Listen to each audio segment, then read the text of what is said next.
আজ থেকে 500 বছর আগে আমেরিকা ছিল আদিবাসীদের ভূমি। বর্তমানে এটাই বিশ্বের সবচেয়ে শক্তিশালী দেশ।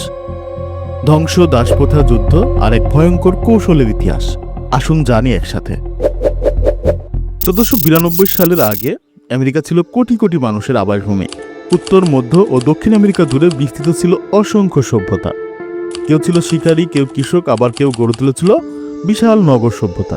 কিন্তু মাত্র কয়েক শতাব্দীর মধ্যেই সেই জনসংখ্যার বিশাল অংশ ইতিহাস থেকে হারিয়ে যায়। ইউরোপ তখন ছিল নতুন বাণিজ্য পথের খোঁজে মরিয়া।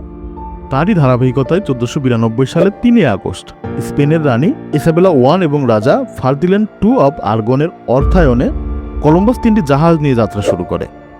জাহাজ 3টি ছিল নীলা, পিন্টা এবং সান্তা মারিয়া। টানা 66 দিন সমুদ্র যাত্রার পর 12 আগস্ট 1492 সাল তারা পৌঁছান একটি দ্বীপে, যা আজকের বাহামাস অঞ্চলের অংশ।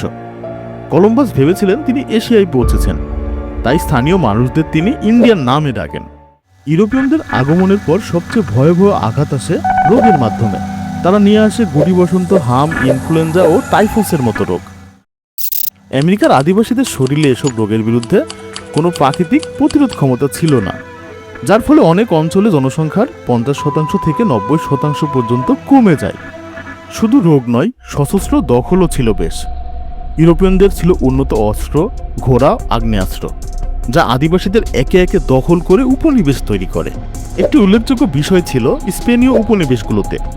সেখানে চালু ছিল এনকোমিয়েন্ডো নামের চোম ব্যবস্থা, যেখানে আদিবাসীদের খনি ও চাষাবাদে বাধ্য করা হতো। অমানবিক পরিশ্রম, অপুষ্টি ও নির্যাতনে আরও অসংখ্য মানুষ মারা যায়। পরবর্তীতে আদিবাসী জনসংখ্যা এতটাই কমে যায় যে ইউরোপীয়রা আফ্রিকা থেকে দাস আমদানি শুরু করে, যা সৃষ্টি করে ট্রান্স আটলান্টিক দাস বাণিজ্য। উত্তর আমেরিকার স্বাধীনতার পর গড়ে ওঠা যুক্তরাষ্ট্রের বিস্তারের সময়ও আদিবাসীরা নিরাপদ ছিল না। 1830 সালে পাশ হয় ইন্ডিয়ান রিমুভাল অ্যাক্ট। এর ফলে হাজার হাজার চেরোকি ও অন্যান্য জাতিগোষ্ঠীকে জোর করে স্থানচ্যুত করা হয়, আর এই ঘটনাকে বলা হয় ট্রায়াল অব টেয়ার্স। অন্যদিকে 16শো শতাব্দীতে ইউরোপীয়রা সেটেলমেন্ট শুরু করে। 1565 সালে স্প্যানিশরা গড়ে তোলে সেন্ট আগাস্টিন নামের শহর, যা আমেরিকার সবচেয়ে প্রাচীন শহর। 1607 সালে ইংরেজরা জেমসটাউন এবং 1620 সালে প্লিমথ শহর প্রতিষ্ঠা করে। 1614 সালে ওলন্দাজরা নিউ ইয়র্ক করে নিউ আমস্টারডাম নামে। 1630-এর দশকে পিউরিটানরা নিউ ইংল্যান্ডে বসতি করে, যেগুলো মিলিয়ে 13টি ব্রিটিশ উপনিবেশে পরিণত হয়। এগুলো কৃষি, বাণিজ্য আর ধর্মীয় স্বাধীনতার উপর গড়ে ওঠে। ব্রিটিশরা কর বাড়ায়, স্ট্যাম্প অ্যাক্ট, টি অ্যাক্ট বিষয়গুলোতে। কলোনিস্টরা খেপে যায়, যার ফলে 1775 সালের 19 এপ্রিল লেক্সিংটন ও কনকর্ডে প্রথম গুলি চলে। যুদ্ধ শুরু হয় জর্জ ওয়াশিংটনের নেতৃত্বে, যেখানে কন্টিনেন্টাল আর্মি লড়াই করে। 1776 সালের 4 জুলাই যুক্তরাষ্ট্র স্বাধীনতা ঘোষণা করে। যুদ্ধ চলে 1783-এর প্যারিস চুক্তি পর্যন্ত, মোট 8 বছর। এটি ছিল প্রথম সফল উপনিবেশিক বিপ্লব। আমেরিকা স্বাধীন হবার মাত্র 7 বছরের মাথায় 1790-এর দশকে শুরু হয় শিল্প বিপ্লব। সেন্ট্রাল মিল, টেক্সটাইল, বাষ্প ইঞ্জিন, লৌহ উৎপাদন, রেলপথ নির্মাণ, এগুলো ছিল তাদের ভিতরে উল্লেখযোগ্য। উত্তরে গড়ে ওঠে কারখানা আর দক্ষিণে তুলাভিত্তিক অর্থনীতি। স্বাধীনতার মাত্র 90 বছরের মাথায় 1870-এর দশকে বিশ্বের বৃহত্তম অর্থনীতি হয় আমেরিকা। অর্থনীতিতে প্রথম হলেও যুক্তরাষ্ট্রকে সুপার পাওয়ার বানায় প্রথম ও দ্বিতীয় বিশ্বযুদ্ধ। প্রথম বিশ্বযুদ্ধের মূল ময়দান ছিল ইউরোপ, যেখানে ফ্রান্স, জার্মানি, বেলজিয়াম সহ অসংখ্য শহর ধ্বংস হয়। লক্ষ লক্ষ সেনা এবং বেসামরিক মানুষ নিহত হয়। অর্থনীতি ভেঙে পড়ে, ঋণে ডুবে যায় দেশগুলো। যুদ্ধের শুরুতে যুক্তরাষ্ট্র ছিল নিরপেক্ষ, কিন্তু তারা মিত্রশক্তিকে অস্ত্র, খাদ্য ও সরঞ্জাম বিক্রি করে। 1917 সালে যুক্তরাষ্ট্র সরাসরি যুদ্ধে যোগ দেয়, কিন্তু যুদ্ধের মূল ধ্বংসযজ্ঞ তাদের ভূখণ্ডে হয়নি। ফলে ইউরোপ আমেরিকার কাছে বিশাল ঋণগ্রস্ত হয়। যুদ্ধ শেষে যুক্তরাষ্ট্র বিশ্বের বড় ঋণদাতা হয়ে ওঠে। দ্বিতীয় বিশ্বযুদ্ধ ছিল আরও বড় ধ্বংস, আরও বড় পরিবর্তন, যদিও এই যুদ্ধটিও যুক্তরাষ্ট্রের মূল ভূখণ্ডে হয়নি। লন্ডন, বার্লিন, ওয়ারশ শহরগুলো একেবারে ধ্বংসস্তূপে পরিণত হয়। সোভিয়েত ইউনিয়নে কোটি মানুষ নিহত হয়। লক্ষ লক্ষ মানুষ মারা যায় জাপানের হিরোশিমা ও নাগাসাকিতে পারমাণবিক বোমা ফেলার ফলে। দ্বিতীয় বিশ্বযুদ্ধ শেষে ইউরোপ একেবারে বিধ্বস্ত হয়ে পড়ে।